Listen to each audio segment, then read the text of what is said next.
রঙিন একটি খরগোশ, পুচু আর একটি ছোট্ট বিড়াল ছানা মিউ একটি পুরোনো বাগানে খেলতে যায়।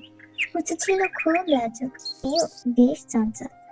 বাগানে পুচু ঘাস খাচ্ছিল আর মিউ প্রজাপতি ধরছিল। হঠাৎ একটা বাজ পাখি ঝোঁ মেরে পুচুকে ধরে নিয়ে যেতে আসে। মিউ তা দেখে চিৎকার করে ওঠে আর বাজ পাখির দিকে তেড়ে যায়। মিউ চিৎকারে বাজ পাখি ভয় পেয়ে পুচুকে ছেড়ে দেয়। পুচু খুব ভয় পেয়েছিল। মিউ তা দেখে পুচুকে তার শরীরের সাথে জড়িয়ে ধরে।